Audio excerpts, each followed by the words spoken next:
प्रणाम, मैं हूं हिमांशु द्विवेदी और स्वागत है आपका हमारी खास पेशकश चर्चा में। चर्चा के तहत तीन विषय हमारे जहन में। कनाडा के साथ भारत के संबंध खासे तनाव में है, इस पर विस्तार से बातचीत की जरूरत हम अपने दर्शकों के लिए महसूस करते हैं। दूसरा विषय यह है कि कश्मीर घाटी में या जम्मू कश्मीर में 5 साल बाद एक बार फिर लोकतांत्रिक तरीके से चुनी हुई सरकार अस्तित्व में आई है। यह अलग बात है कि 10 साल पहले एक पूर्ण राज्य के अंदर पूर्ण रूप से चुनी हुई सरकार थी, अब केंद्र शासित प्रदेश के अंतर्गत चुनी हुई सरकार अस्तित्व में आई है।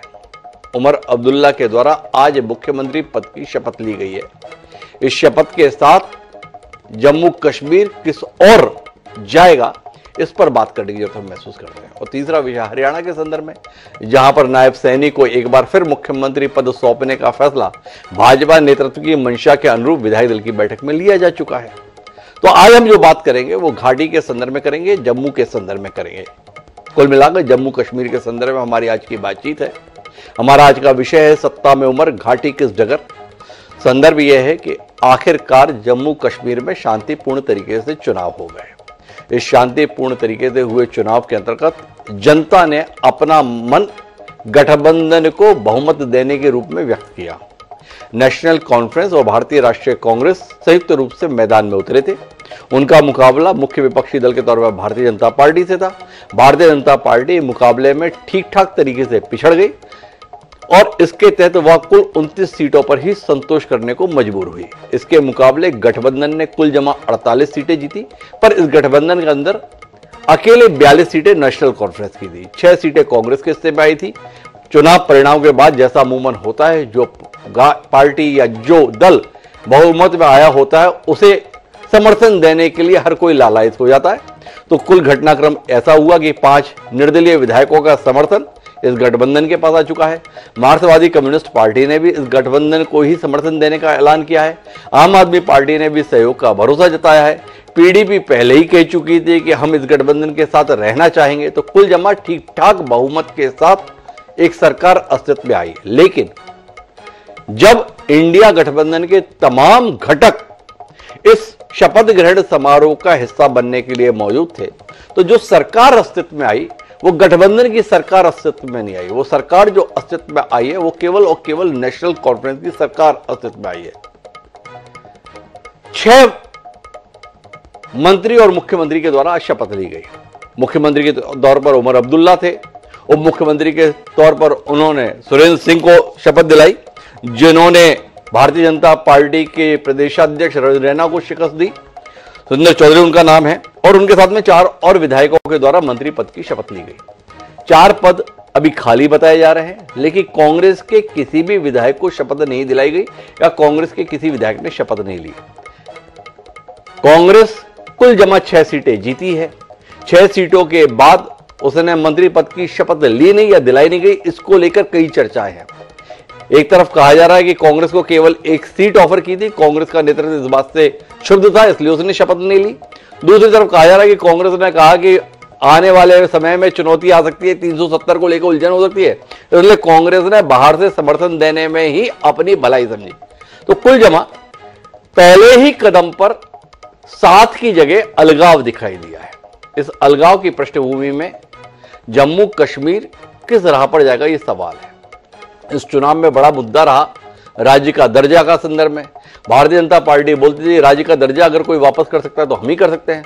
उस भाजपा के हाथ में कमान नहीं आई है, तो क्या इस कमान ना आने के चलते 5 साल के लिए दर्जा भूल जाना चाहिए, यह सवाल है। सवाल इस बात को लेकर भी है कि धारा 370 के पुनः बहाली की बात उमर अब्दुल्ला, फारूक अब्दुल्ला कहते थे, क्या यह सरकार इसी दिशा में काम करेगी या इसके इतर कुछ काम करेगी। जिस प्रकार से केंद्र शासित प्रदेश के अंतर्गत पौंडीचेरी या दिल्ली में उपराज्यपाल और निर्वाचित सरकार के बीच टकराव देखने को मिलता है, अब उस कड़ी में क्या जम्मू कश्मीर को भी हम देखेंगे, सवाल है। तो इन सारे सवालों पर आज हम बात करते हैं। हमारे साथ इस बातचीत का हिस्सा बनने के लिए 4 खास मेहमान जुड़ रहे हैं। हमारे साथ में रजनी सेठी जी हैं, भारतीय जनता पार्टी का बड़ा विचारवान चेहरा है। रजनी सेठी जी से समझेंगे कि वो अब कश्मीर के भविष्य को किस दृष्टि से देख रहे हैं। शौकत चौधरी साहब हमारे साथ में हैं, पीडीपी पार्टी का प्रतिनिधित्व यहां पर कर रहे हैं। उनका मानना रहा है कि भाजपा का साथ अतीत में देने की बड़ी कीमत उनकी पार्टी को चुकानी पड़ रही है। हमारे साथ में जगदीप सिंह जी हैं, जो प्रवक्ता हैं कांग्रेस पार्टी के, बड़ा मुखर होकर अपनी बात को स्पष्टता के साथ कहते हैं। और इन सबके बीच में हामिद मलिक साहब हैं, वरिष्ठ पत्रकार हैं, जम्मू और कश्मीर के हालात पर हमसे बात करेंगे। आप सभी का स्वागत है। चर्चा की शुरुआत जगदीप सिंह जी से करते हैं। गठबंधन की सरकार को अस्तित्व में आना था, एक पार्टी की सरकार भर अस्तित्व में आई। जगदीप जी, इस पर आपकी पहली प्रतिक्रिया। हिमांशु जी, बहुत बहुत शुक्रिया, आपका आभार। देखिए, करीब 10 सालों बाद सरकार आकार ले रही है, और अगर नेशनल कॉन्फ्रेंस जो कि हमारा प्रमुख घटक दल है उसकी बात करें तो 16 साल के बाद उमर अब्दुल्ला साहब ने एक केंद्र शासित प्रदेश की शपथ जो है वो बीइंग चीफ मिनिस्टर ग्रहण की है। हमें यकीन है, चूंकि हमारा जो कारण विशेष था जिसको लेकर के इंडिया गठबंधन एक मत और एकजुट होकर एक मंच पर आया था, वो बड़ा साफ था। हम चाहते थे कि वो जो तुगलकी रवैये वाला एक तरह का शासनकाल हम पूरे देश में देख रहे हैं, जिस तरीके से सांप्रदायिक सौहार्द को बिगाड़ा गया, जिस तरीके से जनता की चुनी हुई सरकारों को बार बार तोड़ा गया। और अगर मैं जम्मू कश्मीर की ही पर्टिकुलरली बात करूं तो चुनाव से ठीक पहले जिस तरीके से जम्मू कश्मीर पुनर्गठन अधिनियम की धारा 55 लगाकर एलजी साहब को अख्तियार जो है वो पहले से ही मुहैया इस तरीके से करवा दिए गए ताकि सरकार अपना काम ठीक से ना कर पाए, जो दिल्ली में हमने देखा, और स्टेटहुड तो हमारा चला ही गया। तो मैं उम्मीद करता हूं कि केंद्र सरकार, क्योंकि अब यहां पर राजनीति और पार्टीवाद से ऊपर उठकर एक केंद्र शासित प्रदेश और केंद्र सरकार के बीच समन्वय की बात है, तो मैं उम्मीद करता हूं कि ये आपसी तालमेल जो है वो बना रहेगा और सरकार बेहतर तरीके से काम करेगी, लोगों की अपेक्षाओं पर खरा उतरेगी। जी यदि आपने तो बड़ी अच्छी अच्छी बातें करके मेरे सवाल को ही गुम कर दिया। मुझे स्वयं में सोचना पड़ रहा है मैंने सवाल क्या किया। मैं फिर से याद करके आपको दोहराता हूं। मेरा सवाल यह था कि गठबंधन की सरकार के अस्तित्व में आने को लेकर जनादेश जनता ने दिया। ये गठबंधन चुनाव पूर्व का था। मतदाताओं के बीच में दो पार्टियां विश्वास अर्जित करने के लिए मैदान में उतरी थी। उसके अनुरूप जनादेश आया। आपने जनादेश के साथ में पहले दिन ही खिलवाड़ कर दिया। हमने ये तो कई बार देखा कि चुनाव अलग अलग लड़ते हैं और परिणाम आने के बाद में साथ आकर सरकार का हिस्सा बन जाते हैं, पर आपने तो कमाल कर दिया था। चुनाव साथ में लड़ा और सरकार बनाने की बारी आई तो अपने आप को क्या विपक्षी दल की भूमिका के लिए तैयार कर लिया, जो आज आप शपथ में होते हुए भी ना हुए। थोड़ा इसमें तो रोशनी दीजिए ना जगदीप जी, ऐसी भी क्या बात है कि आप इसमें कुछ किए बगैर ही निकलना चाहते हैं। हिमांशु जी, इससे पहले कि मैं आपके प्रश्न का उत्तर दूं, एक कॉम्प्लीमेंट मेरा भी जरूर रखिएगा। आप जिस तरीके से सवाल पूछते हैं और सवाल को बड़े मैं समझता हूं बड़े एक प्रफुल्लित ढंग से रखते हैं, इसके लिए मैं एक बार फिर से आपका आभार करूंगा। धन्यवाद प्रकट। और देखिए, मुद्दा ये है कि हम सरकार का हिस्सा है। हमने स्टेटहुड को कारण मूलभूत कारण बताते हुए सरकार को सपोर्ट किया है। और दूसरा, मैं बड़ी साफगोई के साथ ये भी कह दूं कि कांग्रेस को जो जनादेश हासिल हुआ, और जम्मू खित्ते की अगर मैं विशेष तौर पर बात करूं तो कहीं ना कहीं जो हमें अपेक्षाकृत जैसा हम सोच रहे थे वैसा जनादेश नहीं मिला, तो उस पर भी बड़ी गंभीरता से विचार विमर्श होगा।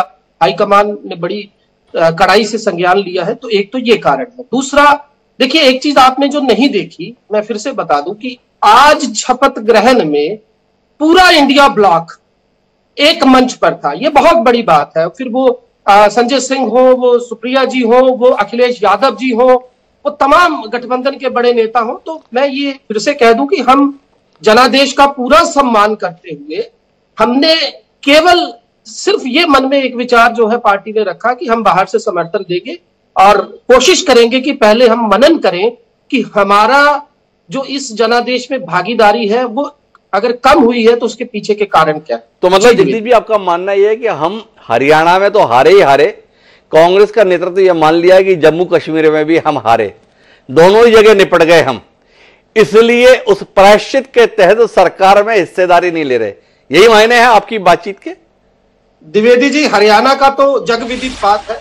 अब तो स्थिति ये बन गई है कि एक तरफ शपथ समारोह की तैयारियां हो रही है तो दूसरी तरफ आंदोलन की तैयारियां हो रही हैं। जिस तरीके से इलेक्शन कमीशन की विश्वसनीयता सवालों की जद में है वो आज पूरा देश जानता है। तो लिहाजा हरियाणा में तो मुझे लगता है कांग्रेस हारी नहीं है, अलबत्ता भाजपा जो है वो सीटें जीत कर आई है। जनादेश उसे हासिल हुआ है या नहीं, ये अभी बात की बात है जी। नहीं, वो तो ठीक है, हरियाणा के संदर्भ में ना मानिए, पर जम्मू कश्मीर में भी ईवीएम का खेल तो आपके साथ नहीं हो गया और आपने खामखा में सरकार छोड़ दी। भाजपा की को सफलता दिलाने के लिए आप इतने आतुर क्यों हैं? भाई ईवीएम सेट करके अगर हरियाणा में आपको निपटा दिया गया तो आप ये आरोप यहां पर भी क्यों नहीं लगा देते? ये तो कांग्रेस के जन्मजात दुश्मन है भाजपा वाले। इन्हें नेशनल कॉन्फ्रेंस स्वीकार है पर कांग्रेस स्वीकार नहीं है, इसलिए हमको भी यहां पे ईवीएम सेट करके हरा दिया। ज्यादा कहां पड़ताल वड़ताल में लगे हो? क्या कहते हो आप? इतना सरल रास्ता था, खामखाम में सरकार छोड़ दी आपने। हिमांशु जी, पिछले चुनाव में हमें 12 सीटें मिली थी, इस मर्तबा हमें सिर्फ 6 सीटें मिली हैं और जम्मू खित्ते से केवल 1। मैं ये बड़ी ईमानदारी से मानता भी हूं और कहना भी चाहूंगा कि कांग्रेस इस देश की सबसे बड़ी विपक्षी जमात है। जहां पर हमें लगेगा कि हमारे एंड से कहीं पर कोई चूक रही है तो उस पर मैं फिर से कह दूं, बड़ी गंभीरता से विचार विमर्श होगा, मनन होगा और उसमें आला कमान तो शामिल होगी। प्रदेश कांग्रेस जो है वो भी इस पर बड़ा कड़ाई से संज्ञान लेगी। तो देखते हैं क्या कारण थे, क्या कारण है। कुल मिला के जगदीश जी का मानना है कि बस आप सरकार में शामिल नहीं हुए, आप सरकार में भी शामिल नहीं हुए हैं, फिर भी आप पीछे पड़ो, क्यों ऐसा कर रहे हो? तो हम रजनी सेठी जी के पास चलते हैं और रजनी जी आपसे जानना चाहते हैं, पहले ही दिन आपको इस सफलता को महसूस करके कैसा लग रहा है? एक गठबंधन की सरकार अस्तित्व में आनी थी, उसके स्थान पर एक पार्टी की सरकार अस्तित्व में आ गई। एक अल्पमत की सरकार साफ तौर पर दिखती है। 42 सीटें जिसके पास है, केवल वही सरकार है, बाकी सबका समर्थन बाहर है। बाहर के समर्थन की कब क्या कीमत मांग ली जाए किसको पता है? क्या कहते हैं रजनी जी? कश्मीर फिर अंधेरी खाई की ओर बढ़ रहा है। हिमांशु जी, सबसे पहले तो मुझे लगता है कि आज एक बड़ा अच्छा दिन है जम्मू कश्मीर के लिए। कहीं ना कहीं डेमोक्रेसी की जीत हुई है। लोगों ने जो वोट दिए हैं उनके वोट की वैल्यू को माना गया है। सरकार किसकी बनती है वो तो आने वाले दिनों में देखा जाएगा कि लोगों की अपेक्षाओं के अकॉर्डिंग वो सरकार काम करती है कि नहीं करती। मगर कहीं ना कहीं जम्मू कश्मीर में जो अमन शांति का माहौल मोदी जी के कार्यकाल में हुआ है और जो वोटिंग परसेंटेज रही वो देखने लायक है। उसका क्रेडिट मैं प्रधानमंत्री मोदी जी को देना चाहूंगी। कश्मीर किस दिशा में जा रहा है वो आने वाले दिनों में दिखेगा। कहीं ना कहीं जम्मू की जनता ने यह डिसाइड किया कि भाजपा को एक मेन पार्टी बनाकर, जम्मू कश्मीर की मेन पार्टी बनाकर उन्होंने लोगों को साबित कर दिया कि जो भाजपा है लोगों की समस्याओं को सुनने के लिए सक्षम है और भाजपा ही एक ऐसी पार्टी है जो दोनों हितों को अच्छी तरीके से चला सकती है। आपको ये भी ज्ञात है कि 26% के करीब हम लोगों ने वोट परसेंटेज ली है जम्मू कश्मीर में, मगर कहीं ना कहीं सीट्स उनकी ज्यादा आई है जिस तरह सरकार उनकी बनने जा रही है। 23% के करीब उनकी वोट शेयरिंग है। कांग्रेस तो बहुत ही डाउन गई है, खुद एक्सेप्ट कर रहे हैं। मगर मुझे ये आज बड़ा खुशी का दिन लग रहा है। सरकार बनने की खुशी नहीं है मुझे, बट लोगों के वोट्स की वैल्यू का माना गया है। आज एनसीबी उस चीज को मान गई है कि अमन शांति का माहौल जम्मू कश्मीर में है। आपने कल शायद बयान सुना होगा फारूक अब्दुल्ला जी का, वो कश्मीरी पंडितों को आह्वान कर रहे थे कि आप कश्मीर आइए, कश्मीर में अमन शांति का माहौल देखने को मिल रहा है। मुझे इस चीज की खुशी है कि आज एनसीबी एक्सेप्ट कर रही है कि मोदी जी के कार्यकाल में जम्मू कश्मीर में अमन शांति का माहौल बन गया है। सेठी जी, आपने भी अपना ही एजेंडा पढ़ दिया। मेरे सवाल पर आपने भी जाने की जहमत नहीं उठाई। पता नहीं क्या नाराजगी आपको रही। मैंने जानना चाहा था, एक पूर्ण बहुमत के गठबंधन की सरकार के अस्तित्व में आने की उम्मीद थी, शपथ ग्रहण हुआ, एक अल्पमत की सरकार अस्तित्व में आती हुई दिखी। एक ऐसी पार्टी के ही लोग शपथ लिए जिसका पूर्ण बहुमत नहीं है। यह क्या आपको आशंकित नहीं करता? कांग्रेस 7 चुनाव लड़ने के बाद भी सरकार में शामिल होने में संकोच कर गई है। क्या आपको नहीं लगता समर्थन की बड़ी कीमत मौके पे मौके वसूलने के एवज में किसी एक व्यक्ति को मंत्री पद का सुख मिले? कांग्रेस नेतृत्व को भाया नहीं, कहा बाहर रहेंगे, जब मन चाहेगा वहां मरोड़ लेंगे। जो काम भाजपा करने की उम्मीद पाल रही थी, कांग्रेस ने अपने आप को तैयार कर लिया है। रजनी जी, आपको अपनी भूमिका कितनी खतरे में दिख रही है, मतलब अपनी पार्टी की? देखिए, कांग्रेस उसी टाइम फंस चुकी थी जब वो एनसी के मैनिफेस्टो के साथ जा रही थी। कहीं ना कहीं जम्मू के लोगों ने उसी टाइम रिजेक्ट कर दिया था कांग्रेस की मंशा को। जब वो एनसी के जो पॉइंट्स आए थे उनको लेकर जम्मू के लोग समझ गए थे कि कांग्रेस किस ट्रैक पर जाने को तैयार है। आज जो देखने को मिला, अभी तक कांग्रेस उनके साथ अपने वोट बेनिफिट के लिए जुड़ी थी और कहीं ना कहीं एनसी का बेनिफिट उनको मिला, उनके साथ जुड़ने का बेनिफिट उन लोगों ने लिया। ये खुद एक्सेप्ट कर रहे हैं कि जम्मू खित्ते से ये 1 सीट लेकर आए हैं, बाकी ये 5 सीट बाहर से लेके आए हैं। मगर कहीं ना कहीं उनको अब ज्ञात हो रहा है कि एनसी का स्टैंड कल को 370 पर आएगा। एनसी अलग अलग इश्यूज पे अपोजिशन क्योंकि स्ट्रांग है, बीजेपी 29 एमएलए सामने है, अपोजिशन भी कहीं ना कहीं रिएक्ट करेगा असेंबली में। कांग्रेस को दिख रहा है कि जम्मू कश्मीर में एक मंत्री बनने के लिए हमें पूरे देश में क्या हालत होगी, ये कांग्रेस समझ रही है, इसलिए वो बाहर से समर्थन दे रही है, मगर अंदर जाकर वो उनके साथ इन्वॉल्व होने की कोशिश नहीं कर रही। एक बात मैंने शायद आपसे पिछली डिबेट में की थी कि जम्मू कश्मीर में कांग्रेस का सुपड़ा साफ होगा, आज वो सामने दिख रहा है। जम्मू कश्मीर भी कांग्रेस मुक्त होगा, वो आप दिख रहा है। तो कहीं ना कहीं कांग्रेस अपने आप को बचाने की कोशिश कर रही है ताकि इस जमेले में न फंसकर, उनको पता है इससे बेनिफिट तो कुछ होगा नहीं, एनसी के साथ जुड़ के उनको कोई वोट परसेंटेज तो आगे बढ़ेगी नहीं, उल्टा अलग अलग स्टेट में उनको नुकसान होगा, इसलिए उन्होंने वहां से क्विट करके बाहर से समर्थन देने की कोशिश की। आप कितना घबरा गई, कांग्रेस कितनी समझदार हो गई ना। और कांग्रेस अगर समझदार हो गई तो आपके लिए तो बड़ी दिक्कत हो जाएगी, क्योंकि आप तो लगातार फायदा इसी में ले रहे हैं। एक कांग्रेसी ना समझ है, कांग्रेसियों में समझ नहीं है, अब समझ नहीं होती है तो आपको फायदा हो जाता है। अब आप तो खुद ही कह रही हैं कांग्रेस समझदार हो गई है, आपकी राह कितनी मुश्किल हो गई है। कांग्रेस की समझदारी सिर्फ अपनी कुर्सी के लिए है जी, जनता के लिए कोई समझदारी नहीं दिखाई उन्होंने। आज तो कुर्सी छोड़ दी उन्होंने, नहीं छोड़ा उन्होंने, तो उनको 1 सीट दे रहे थे, 1 मंत्री पद मिल रहा था, वो एक्सेप्ट नहीं कर रहे थे। कहीं ना कहीं उनको लग रहा था कि हमें जो वोट शेयर मिलना चाहिए वो शेयर नहीं मिल रहा। तो मुझे लगता है कि बीजेपी को कुछ करने की जरूरत नहीं पड़ी। कांग्रेस ने अपने कर्मों से, अपने करतूतों से, जनता के माध्यम से आज समझ लिया है कि जनता उनको एक्सेप्ट नहीं कर रही। तो मुझे लगता है कि ये कांग्रेस के लिए समीक्षा का समय है, वो देखें कि जम्मू की जनता ने क्यों नकार दिया उनको, और कश्मीर में वो एनसी के साथ जुड़कर। तो रजनी कितनी कमाल की आपने बात कही ना कि कांग्रेस के अपने कर्म है जिसका परिणाम उसे भुगतना पड़ रहा है। आप अपनी पार्टी के कर्मों को लेकर कितना आशंकित हैं। इस चुनाव में बड़ा मुद्दा रहा है रजनी जी, राज्य के दर्जे की वापसी। भारतीय जनता पार्टी के तमाम बड़े बड़े नेता आकर बोल रहे थे हम हैं जो दर्जा वापस करेंगे। अभी आप ही बता रही थी जम्मू कश्मीर में अमन चैन का माहौल हो गया है। आप तो छोड़िए, फारूक अब्दुल्ला साहब भी कह रहे हैं आइए अमन चैन का वातावरण है। तो क्या उम्मीद करें, हफ्ते 2 हफ्ते महीना जम्मू कश्मीर को राज्य का दर्जा मिलने जा रहा है। एक बड़े बहुमत ने जनादेश दिया है, अपने मताधिकार का इस्तेमाल करते हुए वातावरण शांति का हो ही गया है, निर्वाचित सरकार अस्तित्व में आई गई है। क्या रजनी सेठी जी जम्मू कश्मीर के मूल बाशिंदों की भावनाओं के साथ हैं और राष्ट्रीय नेतृत्व से आग्रह करती हैं, अपील करती हैं, अनुरोध करती हैं अब विलंब मत कीजिए, जम्मू कश्मीर को उसका राज्य का दर्जा वापस दे दीजिए। क्या उम्मीद कर रहे हैं? या मनोज सिन्हा जी के माध्यम से सरकार चलाने की हजरत है, चाहे उमर अब्दुल्ला शपथ ले ले, चाहे कांग्रेस ले ना ले, सरकार तो हमको चलानी है, इनको तो केवल शपथ लेनी है। देखिए आप लोगों ने देखा होगा आदरणीय प्रधानमंत्री जी ने आज इनको मुबारकबाद भी दी है और कहा है कि केंद्र नेतृत्व उनके साथ खड़ा है।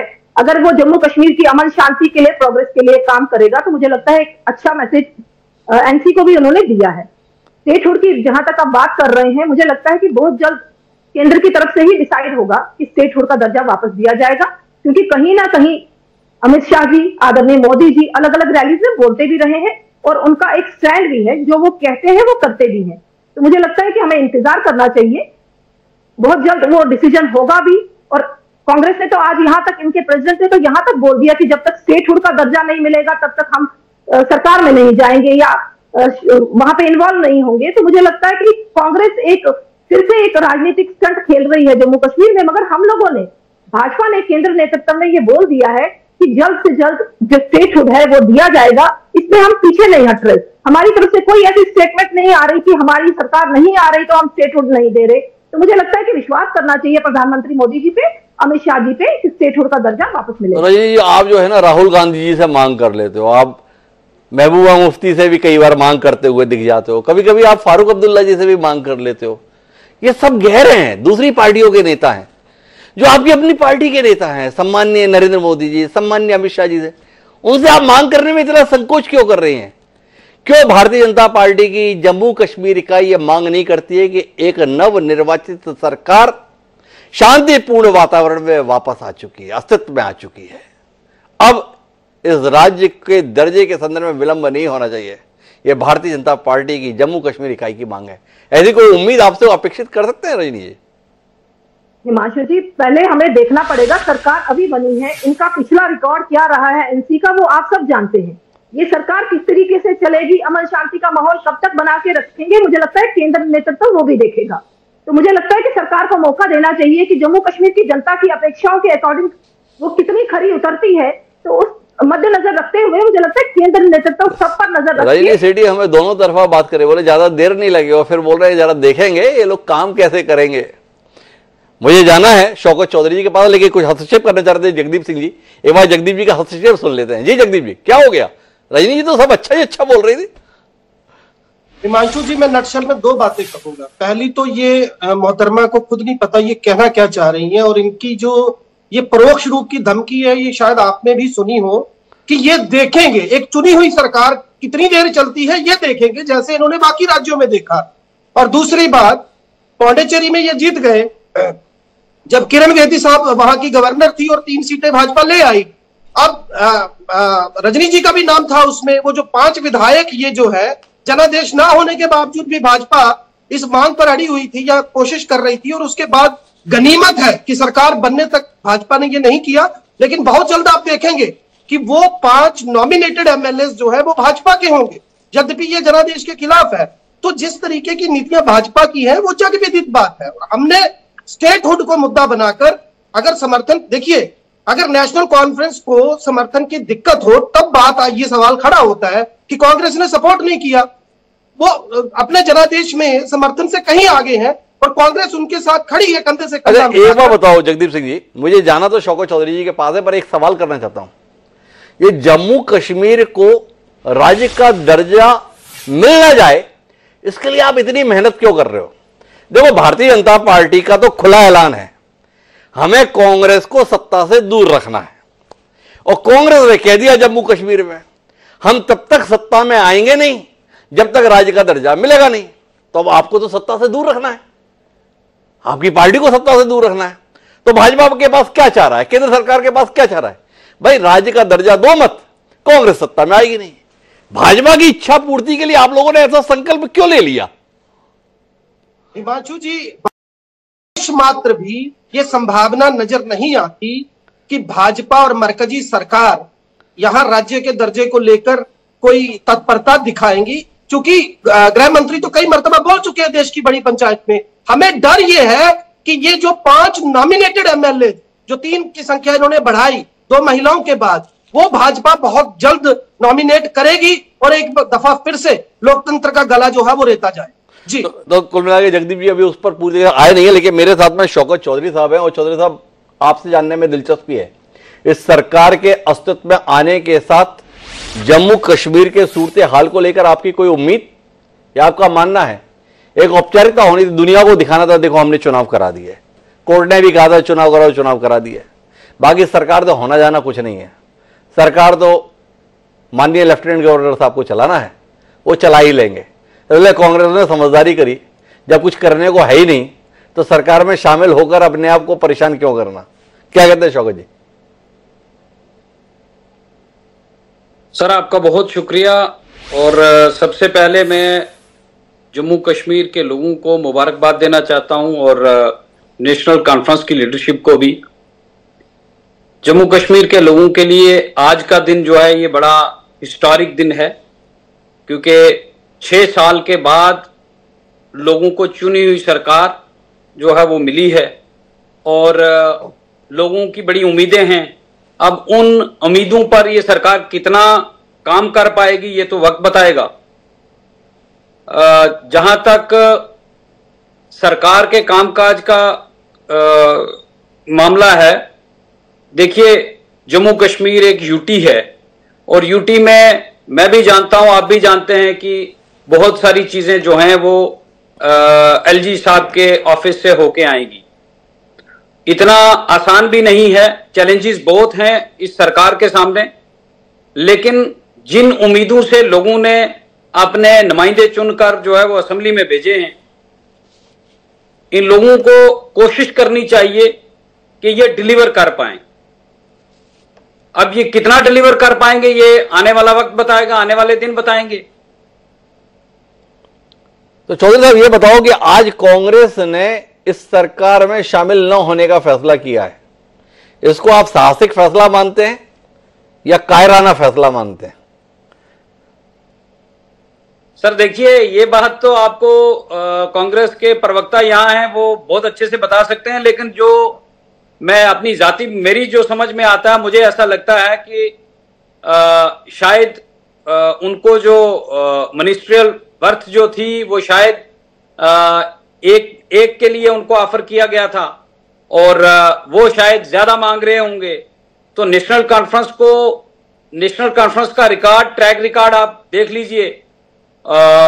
उनको मुझे लगता है कि इनकी जरूरत भी बड़ी कम है, क्योंकि जिन नंबर्स पर सरकार बनती है वो नंबर्स उनके पास ऑलरेडी हैं। और अब कांग्रेस ने अपना पांव पीछे क्यों रखा है ये तो कांग्रेस वाले बता सकते हैं, लेकिन हमारी समझ में ऐसा आ सकता है कि इन नेशनल कॉन्फ्रेंस को कांग्रेस की इतनी भी जरूरत नहीं रही कि वो सरकार ना चला पाए। शौकत चौधरी, इसमें आप अपना कितना योगदान मानते हैं कि आपने कांग्रेस को सरकार में शामिल नहीं होने दिया? आप भी उन लोगों की जमात में शामिल थे जिन्होंने कहा कि हम समर्थन देंगे ना इस सरकार को। तो नंबर तो ऐसे ही आ गए ना कांग्रेस के बगैर भी बहुमत के, क्योंकि आप भी तैयार खड़े हैं उमर अब्दुल्ला को मुख्यमंत्री बनाए रखने के लिए। देखिए सर, ऐसा है कि जम्मू कश्मीर के लोगों ने जो हालात पिछले 6 साल में देखे हैं, हम तो शुक्रिया अदा करते हैं इलेक्शन कमीशन ऑफ इंडिया का। उन्होंने यहां पर इलेक्शन करवाए हैं, सरकार यहां वजूद में आई है, और सरकार को काम करने के लिए अगर हमारी जरूरत पड़ती है, क्योंकि सरकार काम जम्मू कश्मीर के लोगों के लिए करेगी, और लोगों के हित में अगर सरकार काम करे और उसको हमारी जरूरत पड़े तो हम सरकार के साथ खड़े, हमारा ये कहना है। अगर शब्द में बहुत कुछ रहस्य होता है, आप तो सीधे सीधे ये बताओ शौकत चौधरी जी, 42 सीटों पर खड़ी है नेशनल कॉन्फ्रेंस और आंकड़ा चाहिए होता है बहुमत के लिए 48, कांग्रेस नहीं है साथ, तो पीडीपी है दमदारी के साथ?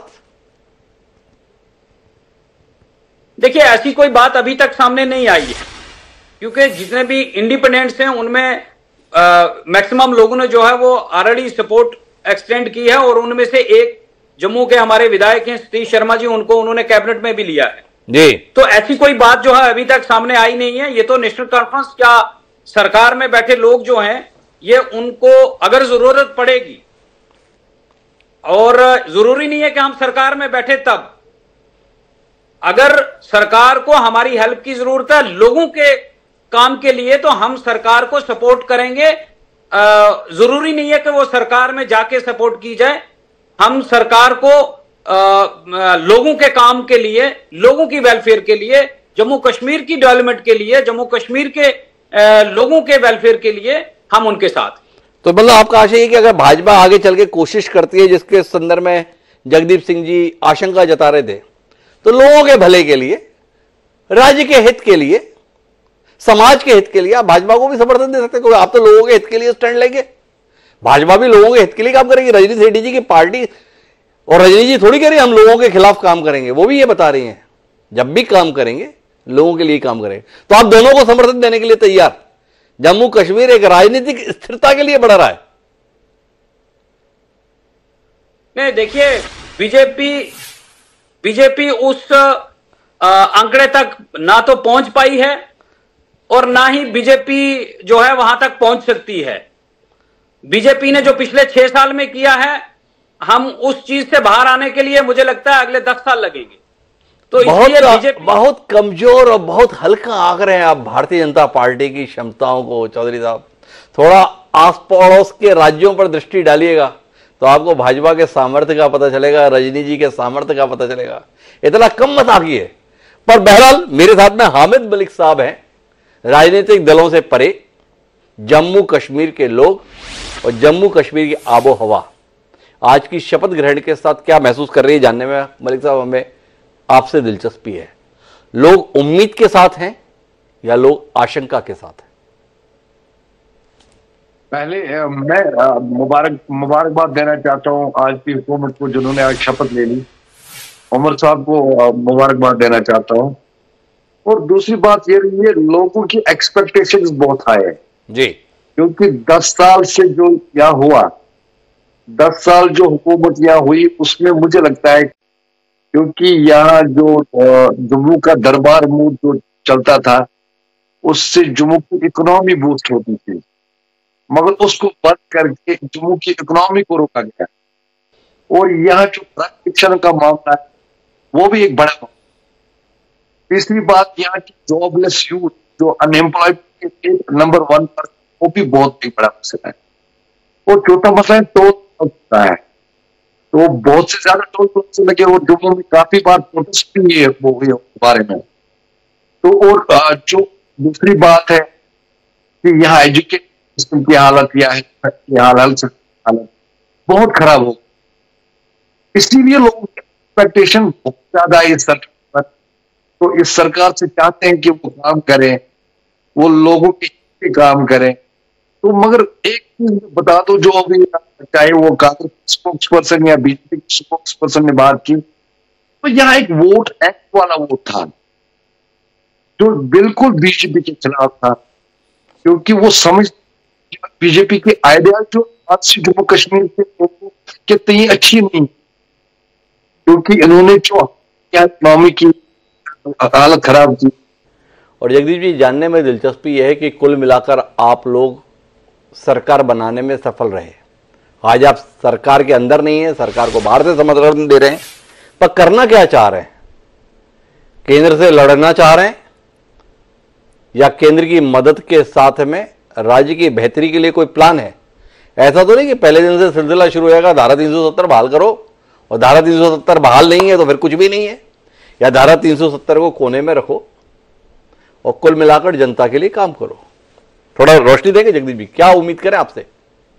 हिमांशु जी, मैं निश्चित तौर पर आपके इस प्रश्न का उत्तर दूंगा, पर इससे पहले मैं one thing which I would like to let mister Chaudhary know, who had earlier proclaimed that it is his personal statement, but he had just explained about my party.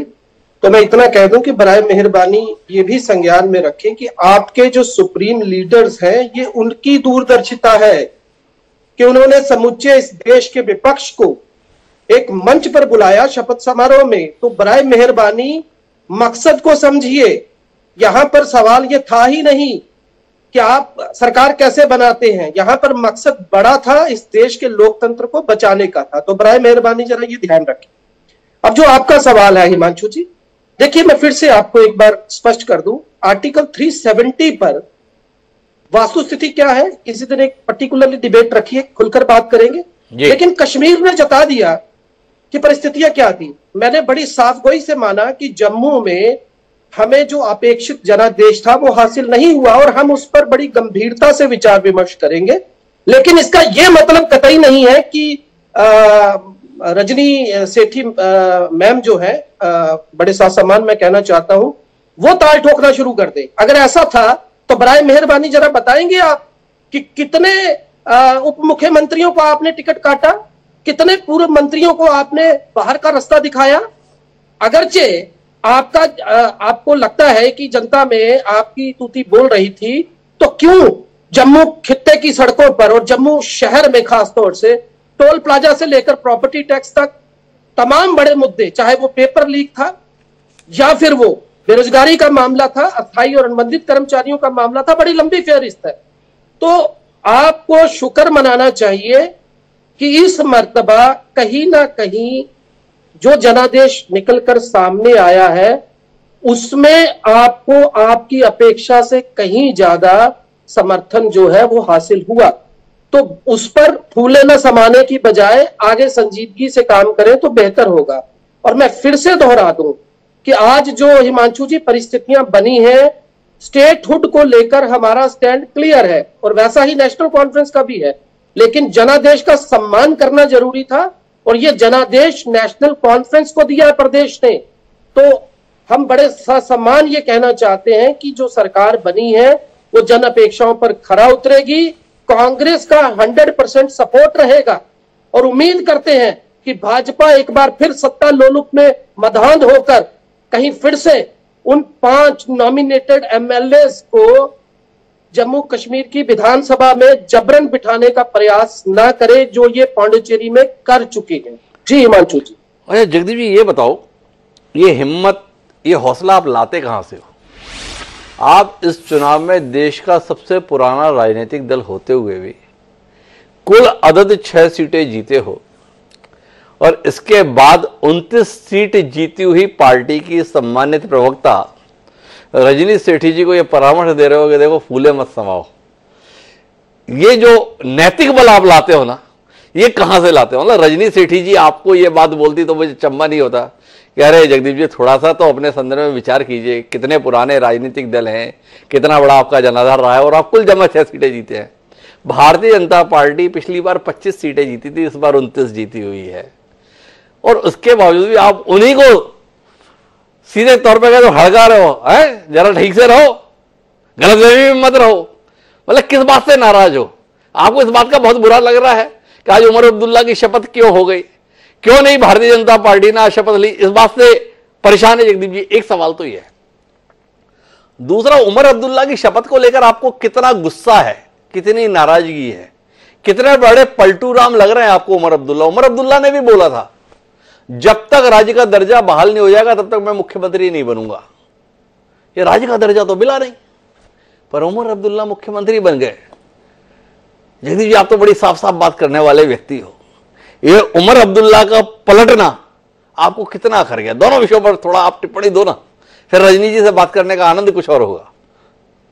Himanshu जी, मैंने देखा है कि यू रिजाइज योर क्वेश्चंस, तो ये बड़ी अच्छी बात है, आप पूरा आनंद लेते हैं सवाल पूछने में, तो मैं भी उसी आनंद में आपको जवाब देना चाहूंगा। जरूर। पहली तो बात ये निस्संदेह कांग्रेस को अपेक्षित जनादेश नहीं मिला, मैं कई मर्तबा कह चुका हूं, और हम इस पर गंभीरता से मनन कर रहे हैं। लेकिन इस बात से इनकार नहीं किया जा सकता कि भाजपा खुद भी ये विश्वसनीयता खुद में बना पा नहीं रही थी जब इलेक्शन सर पे था, और यही कारण था कि बहुतेरे नामी चेहरों को एक तरफ दरकिनार किया गया। और दूसरी बात जो जम्मू में हमने देखा, इनफैक्ट पूरे प्रदेश में हमने देखा, आर्टिकल 370 की टूटन पर आतंकवाद जम्मू कश्मीर की बात की गई, वो नहीं हुआ। बेरोजगारी में जम्मू कश्मीर अव्वल हो गया, बाहर से इंडस्ट्री स्थापित करने की बात की गई, वो नहीं हो पाया। तो बहुतेरी बातें, तो मैं समझता हूं कि अगर भाजपा को जनादेश हासिल हुआ है तो मुझे लगता है कि बजाय इसके कि उस अहम में चूर होकर दूसरों पर सवाल आयद करें, कोशिश करें कि इस मर्तबा इनके चुने हुए नुमाइंदे ईमानदारी से अपने इलाकों में काम करें, क्योंकि मरकज में इनकी सरकार है। तो अगरचे ये ऐसा करते हैं तो कम से कम अगली मर्तबा इन्हें चेहरे बदलने नहीं पड़ेंगे। दूसरी बात, उमर अब्दुल्ला साहब को हमारी बेस्ट विशेष है। आपका ये आरोप निराधार है। आप ये कहने की कोशिश कर रहे हैं कि उन्होंने एक तरह से अपनी कही बात को पलट दिया। आप मुझे बताइए, जनादेश से बड़ा कुछ होता है? जब त्रिशंकु जनादेश का हवाला देकर भाजपा पीडीपी के साथ सरकार बना सकती है, तो जिस पार्टी को पूरे कश्मीर खित्ते ने अपने विश्वास और भरोसे से नवाजा, क्या आज 10 सालों के बाद भी ये अपेक्षित आपको लगता है कि यह अपेक्षाकृत ऐसा होना चाहिए था? बिल्कुल लगता है जगदीप जी, कैसे नहीं लगेगा। देखिए, भारतीय राष्ट्रीय कांग्रेस ने, जनता ने इतना बड़ा जनादेश दिया, गठबंधन के प्रति समर्थन जताया, तभी 48 सीटें आई, स्पष्ट बहुमत के अनुरूप सीटें आई। तो अभी उस जनादेश की अवहेलना करते हुए आपने सरकार के अंदर आने से इंकार कर दिया। लोगों ने जनादेश किस बात के लिए दिया था? लोगों ने जनादेश इस बात के लिए नहीं दिया था ये नेशनल कांफ्रेंस अकेली सरकार बना ले। जनादेश इस बात के लिए आया है जम्मू कश्मीर का, ये नेशनल कॉन्फ्रेंस और भारतीय राष्ट्रीय कांग्रेस मिलकर राज्य को संचालित करें। आपने उस जनादेश की तो अवमानना कर दी, आज सरकार में शामिल ना हो गए, और उसके बाद आप हमें उमर अब्दुल्ला के संदर्भ में बता रहे हो। बताइए, ये कौन सी बात हुई? जनादेश से बढ़कर कुछ होता है क्या? भाई, आपने तो पहले नहीं कहा था हमारी 10 से कम सीटें आएंगी तो हम सरकार में शामिल होंगे, पर उमर अब्दुल्ला साहब ने खुलकर कहा था जब तक राज्य का दर्जा नहीं है ना तब तक मैं मुख्यमंत्री नहीं बनूंगा। उन्होंने कहा था, चुनाव ना लड़ने का भी कहा था, 2 जगह से चुनाव लड़ लिए, अब मुख्यमंत्री भी बन गए तो हमने सवाल कर लिया। तो दोनों बातें, जनादेश का सम्मान तो आप भी नहीं कर रहे, मानते हो ना आप इस बात को? हिमांशु जी, मैं ससम्मान आपको अनुरोध करना चाहूंगा। देखिए, आप बराए मेहरबानी जरा मर्ज को समझिए। मेरी कुछ बाध्यताएं हैं, मैं बड़े स्पष्ट शब्दों में आपको बता दूं। मुख्तसर कि राजनीतिक नैतिकता भी मायने रखती है, एक तो ये बात है। दूसरा, अगरचे कांग्रेस को वो अपेक्षित जनादेश हासिल नहीं हुआ, तो मैं ये यकीन के साथ कह सकता हूं कि अब जो बड़ी गहनता से एक तरह का रिट्रोस्पेक्शन होगा, उससे हमारी पार्टी एक बार बड़े जोशा खरोश के साथ फिर से जनमानस के बीच दिखेगी। रही बात उमर अब्दुल्ला साहब की, तो आप जरा थोड़ा सा गौर फरमाइए, क्या हालत है आज हिमाचल प्रदेश की और क्या हालत थी कल तक हरियाणा की।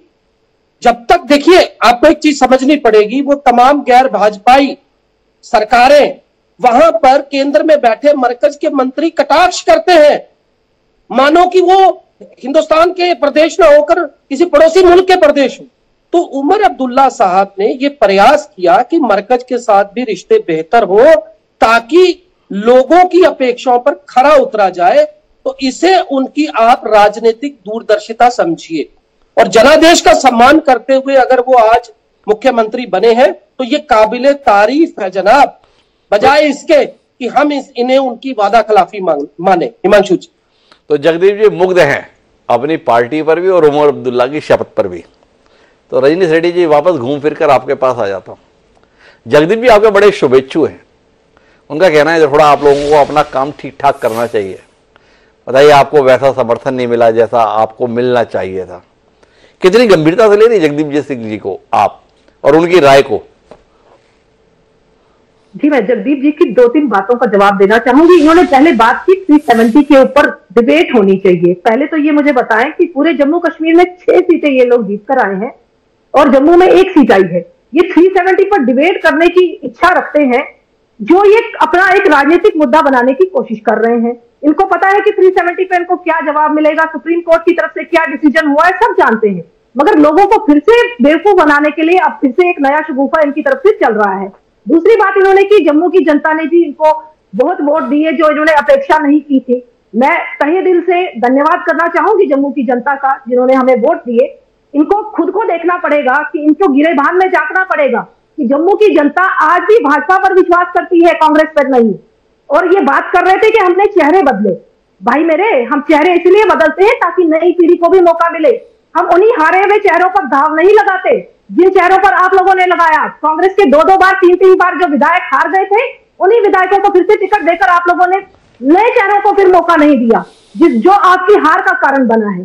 तो मुझे लगता है कि आप हमें समझाने की बजाय 6 सीटें लेकर 29 सीटों को समझाने की बजाय अपनी कांग्रेस को समझाएं कि जम्मू में क्या करना है आप लोगों ने। दूसरी बात आप लोगों ने की, जगदीप जी को पता नहीं, मुझे लग रहा है कोई प्रॉब्लम हो रही है नॉमिनेशन को लेकर। इन्होंने बड़े 2-3 बार इसमें कटाक्ष किया, जबकि इनके ही प्रवक्ता यहाँ के सुप्रीम कोर्ट में उन्होंने अर्जी दाखिल की और सुप्रीम कोर्ट से वो रिजेक्ट हो गई है। ये शायद जानते नहीं है। सुप्रीम कोर्ट ने बताया कि आप अपने कंसर्निंग हाई कोर्ट में जाइए, तो ये वो बात नहीं करेंगे। और ये नॉमिनेशन कोई पहली बार नहीं हो रही, मुझे लगता है कि यूटीज में पहले भी हुई है। अकॉर्डिंग टू लॉ होगी, अकॉर्डिंग टू एलजी होगी, अकॉर्डिंग टू होम मिनिस्ट्री होगी। मुझे लगता है कि इसमें जगदीप जी को रोशनी डालनी चाहिए। ये इतने फ्रस्ट्रेट हो चुके हैं कि 6 सीटें लाकर ये चाहते हैं कि भाजपा की आगे सीटें ना बढ़े। तो मुझे लगता है कि ये एक फ्रस्ट्रेशन इनकी शो हो रही है, क्योंकि सफाया इनका जम्मू से भी हुआ। अच्छा रजनीश रेड्डी जी, आपने धारा 370 को लेकर 6 सीटों के आधार पर उनके बात करने के नैतिक आधार पर सवाल उठा दिया, पर धारा 370 की पुनर्बहाली के लिए बात करने वाले राजनीतिक दल और राजनेता दोनों बहुमत पाने में सफल रहे हैं। आप तो जनादेश की बात कर रही हैं, लोकतंत्र की मजबूती की बात कर रही हैं। तो जम्मू कश्मीर की जनता ने जो फैसला दिया है उसमें धारा 370 की पुनर्बहाली का फैसला ध्वनित होता है। नेशनल कॉन्फ्रेंस, पीडीपी और ये निर्दलीय अधिकांश लोग जम्मू कश्मीर में धारा 370 की बहाली के पक्षधर थे। भाजपा विरोध में थी और कांग्रेस खामोश थी। ये कुल मिला के परिदृश्य था। लोकतंत्र का सम्मान करने का कितना मन है रजनीश रेड्डी जी आपका? राज्य का दर्जा और धारा 370 की पुनर्बहाली जनता चाहती है। जम्मू कश्मीर की उन्हीं लोगों को जिताया है जो धारा 370 को पुनर्बहाल कराना चाहते हैं। क्या कहते हैं आप? हिमांशु जी, पहले ये समझना पड़ेगा, जो उन्होंने अपने मैनिफेस्टो में बताया था, धारा 370 के लिए बात की थी, वो खुद ही अपने वर्ड से चेंज हो गए जिस दिन रिजल्ट निकला है। वो कह रहे हैं कि 370 के ऊपर हम उस सरकार से मांग नहीं कर सकते जिसने इसको खत्म किया है। वो एक्सेप्ट कर रहे हैं कि 370 के ऊपर वो कोई बात नहीं करेंगे। उनको पता है जनादेश लेने के टाइम बहुत से वादे किए जाते हैं, मगर वो फुलफिल किए जाते हैं कि नहीं किए जाते, ये आप भी समझते हैं। एनसी ने वो वादा मैनिफेस्टो में किया कहीं ना कहीं लोगों को गुमराह करने के लिए, और आज उनको पता है कि केंद्र सरकार के साथ मिलकर ही जम्मू कश्मीर की सरकार चलेगी, ये एक्सेप्ट कर चुके हैं। बाकी जनादेश की बात जहां तक रही, बीजेपी मानती है कि लोकतंत्र में जनता जनार्दन ही प्रमुख है। कोई सरकार बनाने का श्रेय अगर किसी को गया है वो जनता को गया है, हम उसका सम्मान करते हैं, चाहे वो एनसी को वहां वोट गए हैं, चाहे बीजेपी को यहां पर गए हैं। मुझे लगता है कि अपोजिशन की भूमिका में हम लोग पूरा सहयोग करेंगे जिस तरीके से। रजनी, आपसे मुझे बेईमानी की बिल्कुल भी उम्मीद नहीं, आप मेरी बात को समझिए, ऐसा अनुभव रहा है आपके साथ में, इसलिए मैं अपने सवाल को फिर दोहराता हूं। आज उमर अब्दुल्ला क्या कह रहे हैं उसके मायने नहीं है। आपने अभी सम्माननीय जगदीप सिंह के सम्मान के साथ खिलवाड़ किया था, ये कहते हुए 6 सीटें आई हैं आपकी, और आप धारा 370 पर डिबेट करोगे, है क्या आपको अधिकार? आपने ये ध्वनित किया। मैंने उसका प्रतिप्रश्न किया है कि जिन्होंने चुनाव में धारा 370 को विषय बनाया था, जनता ने उनको जिताया है। क्या आपका मन, क्या आपकी पार्टी का मन उस जनादेश का सम्मान करने के संदर्भ में होगा? उमर अब्दुल्ला ने तो सीधी बात कह दी, जिन्होंने हटाया उनको मानना नहीं है तो उनसे क्या बात करेंगे? जब राहुल गांधी आ जाएंगे दिल्ली में अगर सत्ता में, तो उनसे धारा 370 की पुनर्बहाली को लेकर बात कर लेंगे। इस सपने के साथ ही तो चल रहा है देश की सियासत में काम। क्या कहती हैं आप? आपका मन है जम्मू कश्मीर की जनता के मन अनुरूप कार्य करने का, जो जनादेश में ध्वनित हुआ आपके ही शब्दों में? देखिए, मैं इस चीज को नहीं मानती कि लोगों ने 370 के ऊपर वोट दिया, मैं बिल्कुल नहीं मानती। अगर वो वोटिंग 370 के ऊपर होती तो कहीं ना कहीं जम्मू में भी आपको देखने को मिलती। मैंने जो वीडियोस देखी, जो इलेक्शन के पीरियड में वोट परसेंटेज जो बढ़ रही थी, लोग कह रहे थे कि हम डेमोक्रेसी के लिए वोटिंग कर रहे हैं, हम बेरोजगारी के लिए वोटिंग कर रहे हैं, हम डेवलपमेंट के लिए वोटिंग कर रहे हैं। इन्होंने अपना क्या प्रोपेगेंडा मैनिफेस्टो में चलाया था, मैं उस पर टिप्पणी नहीं करना चाहूंगी। अगर उन्होंने कहा है तो वो करके दिखाएं, फिर वो अपनी बातों से ही मुकर गए हैं। बट बीजेपी का एक ही स्टैंड है कि 370 के ऊपर कोई बात नहीं होगी, 370 हिस्ट्री बन चुका है, जिसको जो मतलब जनता चाहे जो चिल्लाते रहे, भाजपा को उससे कोई मतलब नहीं। अभी आप हमें बता रही थी कि देखो जनादेश महत्वपूर्ण होता है, जनता ही महत्वपूर्ण होती है, और अब आपने कह दिया, भाजपा ने साहब कह दिया कोई बात नहीं होगी, जनता चिल्लाती रहे। तो कौन मायने रखता है, भाजपा की बात या जनता की बात? मैं वही रिपीट कर रही हूँ, जनता 370 को वापस नहीं चाहती। ये कुछ पॉलिटिकल पार्टीज ने मैनिफेस्टो में अपना एक पॉलिटिकल प्रोपेगेंडा बनाया था, जबकि जम्मू की जनता को आप लोगों ने देखा, कश्मीर की जनता भी मैंने जो देखी है। आप एक और विभाजन क्यों नहीं करते? ये जो आप बार बार अपने तर्क में जम्मू के लोगों ने चाहा, जम्मू के लोगों ने चाहा, जम्मू के लोगों ने चाहा, तो भाई जम्मू को एक अलग राज्य बनाइए, कश्मीर को अलग राज्य बनाइए। फिर जब आपको जम्मू पे ही बात करनी है, देश जो देखता है वो जम्मू कश्मीर को एक राज्य के तौर पर देखता है, जम्मू को कश्मीर को केंद्र शासित प्रदेश के तौर पर देखता है। क्या हो गया रजनी जी, आपको घाटी से कोई समर्थन की उम्मीद नहीं बची क्या? देखिए हिमांशु जी, तो घाटी में इस समय वोटिंग परसेंटेज भाजपा की बड़ी है, कश्मीर की जनता समझ रही है। मुझे लगता है कि जिस परसेंटेज के हिसाब से इस समय बीजेपी को समर्थन मिला है, कश्मीर में तारीफ काबिल है। मैं जम्मू और कश्मीर को बांटने की बात नहीं कर रही, मैं आपसे ये क्लियर कर रही हूं कि जनता का मंशा 370 को वापस लाना नहीं है, जनता की मंशा डेवलपमेंट है। रजनी जी, मुझे समझा नहीं पाई, जो चुनाव के मुद्दे थे उसके तहत जीत हार है, उन मुद्दों की जीत हार के तौर पर देखा जाए, ये हमें लगातार पार्टियों के नेता ही समझाते हैं।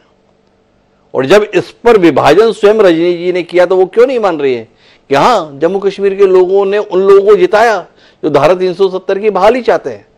मेरी निजी राय इसके खिलाफ है, मैं धारा 370 की बहाली के पक्ष में नहीं हूं, पर तथ्य पर अगर बात है तो तथ्य तो यही है। पर इसके बीच में शौकत चौधरी जी को हस्तक्षेप करना चाह रहे हैं। जी शौकत जी, आखिरी मुद्दे पर है, हम अपने कार्यक्रम के आखिरी मुकाम पर भी हैं, क्या कहना चाहेंगे आप? मैं ये कहना चाहता हूं कि मैडम अभी कह रहे थे, बार बार जम्मू की बात कर रहे थे, जम्मू में हमें मैंडेट मिला है, इसमें कोई शक नहीं है। लेकिन मैं इनसे ये पूछना चाहता हूं कि आप जम्मू रीजन किसको कहते हैं? जम्मू की 4 डिस्ट्रिक्ट को कहते हैं या पूरे रीजन को कहते हैं, जिसमें रामबाण, रियासी, ये सब जो है जम्मू रीजन में आते हैं। तो अगर इन सारे रीजन से अगर जम्मू की 4 डिस्ट्रिक्ट को छोड़ के बाकी की बात करें तो मैंडेट तो आपके खिलाफ गया है।